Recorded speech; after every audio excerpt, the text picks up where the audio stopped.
পারস্পরিক শুল্ক আরোপের চাপে তলানিতে গিয়ে ঠেকেছে যুক্তরাষ্ট্র ও ভারতের বন্ধুত্বপূর্ণ সম্পর্ক। দফায় দফায় বাণিজ্য নিয়ে আলোচনায় বসেও সমাধানে পৌঁছাতে পারেনি দুদেশ, বরং বাড়ছে অস্থিরতা। ওয়াশিংটন ভারতের বাজারে মার্কিন পণ্যের শুল্কমুক্ত প্রবেশাধিকার দাবি জানিয়ে আসছে, তবে কৃষক ও ব্যবসায়ীদের কথা মাথায় রেখে ছাড় দিতে রাজি নয় দিল্লি। এতে ভারতের রপ্তানি পণ্যে 25% শুল্ক আরোপ করে তা 1 আগস্ট থেকে কার্যকরের ঘোষণা দেন মার্কিন প্রেসিডেন্ট ডোনাল্ড ট্রাম্প। ভারতের সঙ্গে বাণিজ্যে আমাদের প্রচুর ঘাটতি রয়েছে, সেগুলো নিয়ে তাদের সঙ্গে আলোচনা চলছে। মোদি আমার বন্ধু, কিন্তু তারা আমাদের পণ্যে সবচেয়ে বেশি শুল্ক আরোপ করেছে। 1 আগস্ট দেশটির জন্য বড়দিন।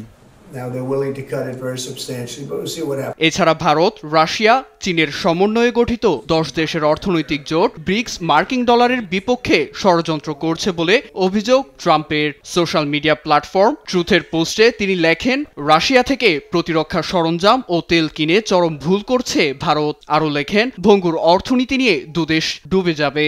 এছাড়া রাশিয়ার সাবেক প্রেসিডেন্ট দিমিত্রি মেদভেদেভ ভয়ঙ্কর জায়গায় হাত রেখেছেন এমন মন্তব্য করে ওয়াশিংটন ও মস্কো যুদ্ধের দিকে এগোচ্ছে বলেও সতর্ক করেন তিনি। ভারতের পরিবর্তে পাকিস্তানের একটি তেল উত্তোলনকারী প্রতিষ্ঠান বেছে নিতে চলেছে যুক্তরাষ্ট্র। দুদেশের মধ্যে এ সংক্রান্ত একটি বাণিজ্যিক চুক্তি সম্পন্ন হয়েছে বলেও জানান ট্রাম্প। এদিকে ভারত দ্বিপাক্ষিক আলোচনায় সমাধান চাই বলে জানান পররাষ্ট্রমন্ত্রী এস জয়শঙ্কর। অন্যদিকে দেশটির কংগ্রেস এমপি শশী থারুর বলেন, যুক্তরাষ্ট্রের অযৌক্তিক দাবির সামনে মাথা নত করবে না ভারত।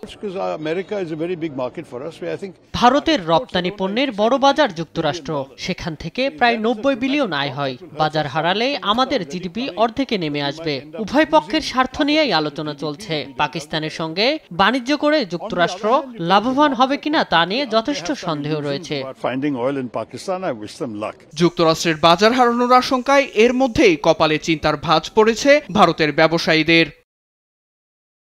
নীরব দাস, নিউজ ডেস্ক, দেশ টিভি।